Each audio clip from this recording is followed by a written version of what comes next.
So today marks the first time that we're going to have a direct on-video look of the KORG SV-2.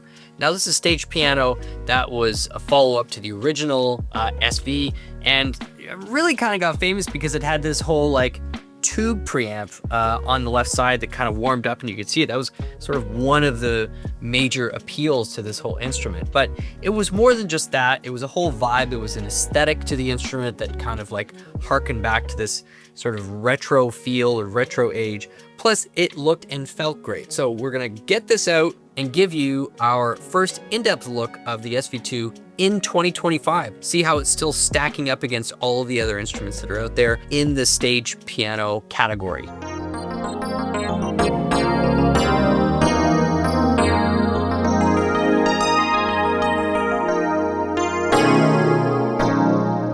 The KORG SV-2 is one of the most unique stage pianos on the market today. First of all, it just looks cool. This instrument is absolutely all about creating this vintage aura around it. And it's not just the aesthetic. In a lot of ways, this thing is built around an authentic vacuum tube circuit that is really designed to deliver probably the most authentic amp simulator or drive simulator that you can get in a stage piano. But it's not just the overall look.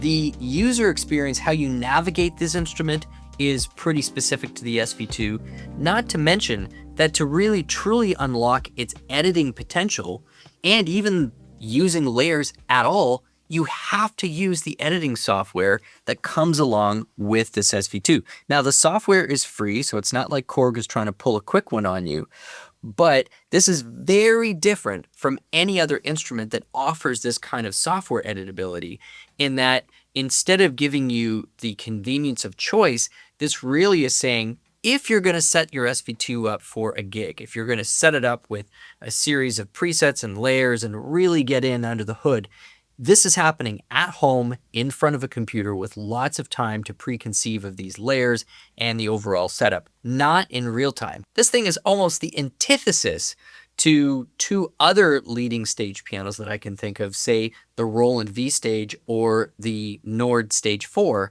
where both machines have taken great pains to give you real-time detailed control over your instrument, as well as the ability to set it up.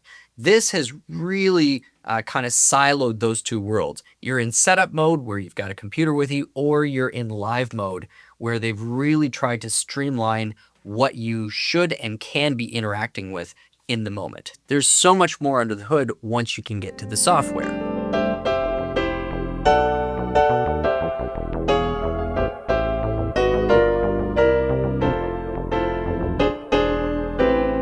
So first, let's go through what you can do on this machine without the software, and then we'll take a look at the editor itself. So the first thing you notice is this vacuum tube on the left side of the user panel or the control panel.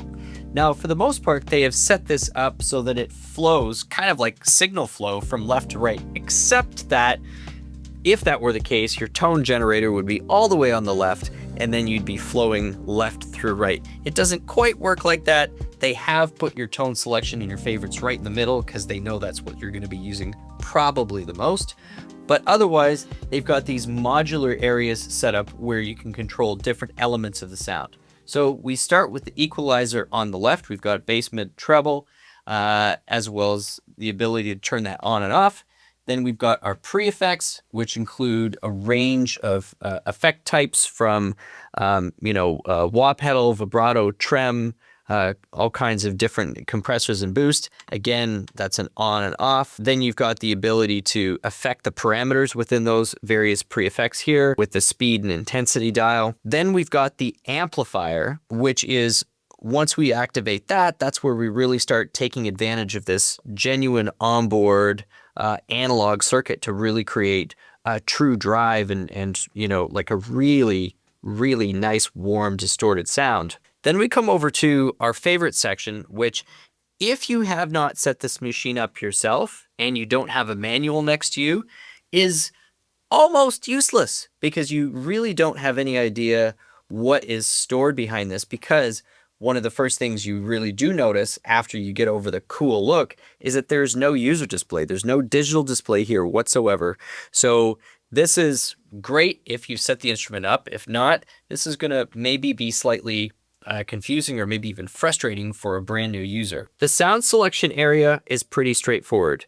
This is where we've got the ability to select between E-piano 1, E-piano 2, acoustic piano 1, piano 2, and then 2 other categories, the clavier, like keyboard sounds, and then other. Within each one of those categories, you've got 6 variations, but if you press the button, you'll see it's toggling between green and orange.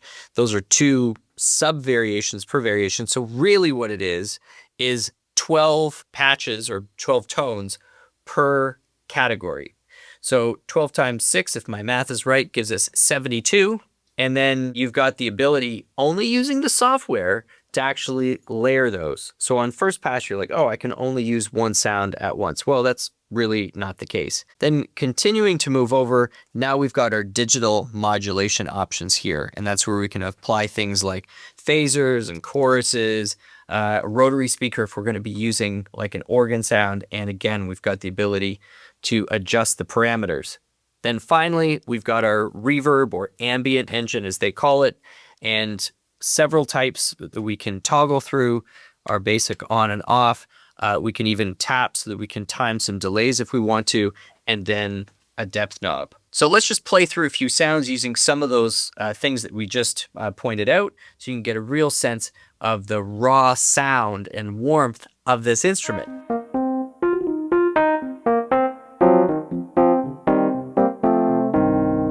So there's like a raw, pretty unaffected Rhodes sound.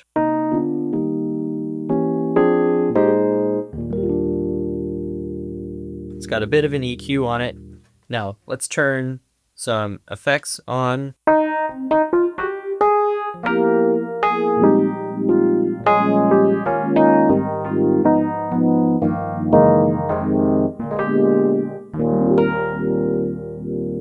And now let's really start driving this with, true amplifier circuit.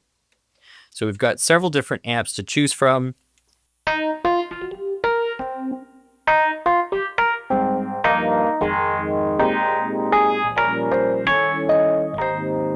We can really push that drive.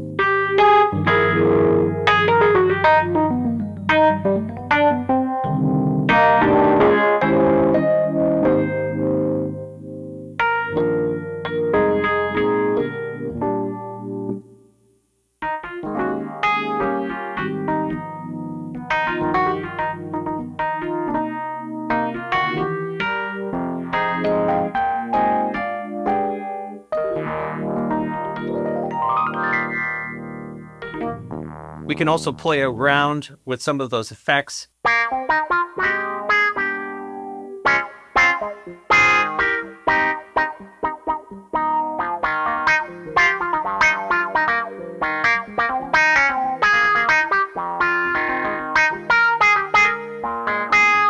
And then we finally got reverb over on the right. I've just switched it back to an acoustic piano.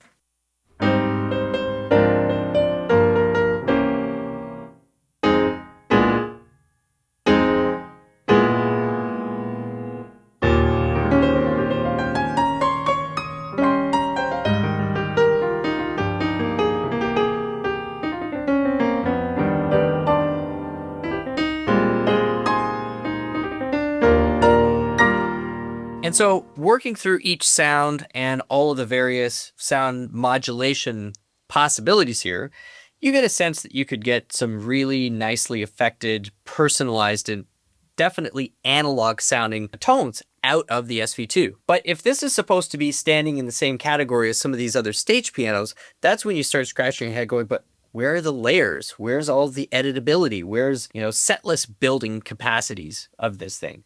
And that's where you quickly discover the SV2 editor. So this, just like the YC88 or say the Roland RD88, focuses on 3 layers. You can layer all 3 up at once, or you can turn on a split, which keeps the first 2 layered on the top, and then a third split to the bottom. And so all of this becomes quite easy to manipulate between, say, a layer and a split. You've got your split point that's editable right there. And then selection of your different patches is very easy. It's done by category and subcategory, and you can see that now way beyond just the onboard sounds that we were talking about, the true library that's stored inside the SV2 is actually enormous, and you're into hundreds and hundreds of sounds, not just the 72 that is immediately accessible from the default user interface on the physical instrument. So now if we wanted to do like a nice piano and a pad and say a bass split, instead of having to do anything here, we do it there, and then we can save that to a favorite, and that now becomes a sound that we can access on here without using the computer. So the computer is only really needed if we are doing setup. Once those setups are saved to the instrument, you no longer have to connect the software. So we're gonna start with our first sound, and we'll just do a piano. And now we're gonna add in a pad. So we'll go synth, pad, and let's see, 80s mellow. So now we're hearing that. Let's go something. Dark pad, sure. And we can turn on and off whether that is going to receive the damper MIDI signals or not. We'll just leave that on, but you can see that the option is there to have all three of those zones have independent settings. Then if we want to get some sort of a bass happening in our left hand,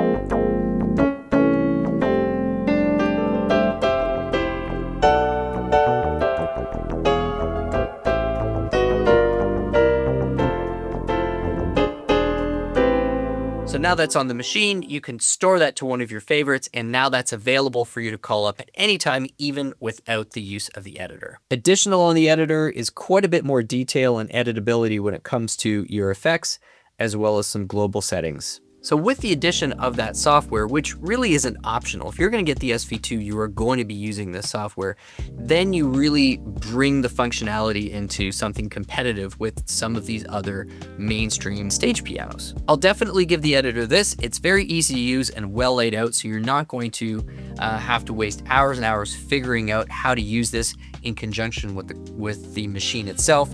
It's quite intuitive. I'm also going to mention the action. KORG makes its own RH3 action. This is different than Kawai's RH3 action. Kawai denotes theirs as RH and then like 3 Roman numeral I's, whereas KORG's does the RH3 with a numeric 3. This is one of KORG's top actions that they use in some of their home digital pianos as well. The way that they've weighted and cushioned this action produces a sense that its repetition speed and overall travel speed is a little bit different than some of the other manufacturers. And so if you're used to a snappier action, this takes a few minutes of adjustment, but after being on this for, say, an hour or two, it actually feels pretty comfortable to play on, and there wasn't really anything I approached where I was feeling like the instrument was fighting me. You can also get this model with speakers. That would be the model that has an S in the name other than the SV2. So who is the SV2 for? Well, definitely you need a real passion for analog sounds, analog instruments, and maybe somebody who, if they physically could be bringing a real Rhodes to a gig, they would be, but this is a great alternative. It adds quite a few of the standard features that one would expect from a modern stage piano, but there's no question that the focus really is this analog sound and analog look. Even KORG puts the word vintage all over the marketing to this instrument, and with no surprise. Anyway, thank you so much for checking out this fresh take on KORG's SV2. My name is Stu Harrison. This has been Merriam Pianos on YouTube. If you've enjoyed the video and our look at this instrument, please stick around. Check out a few more videos because we have tons, hundreds in fact, and consider subscribing because we'd love to have you back on the channel as a regular viewer. Take care. We'll see you again soon.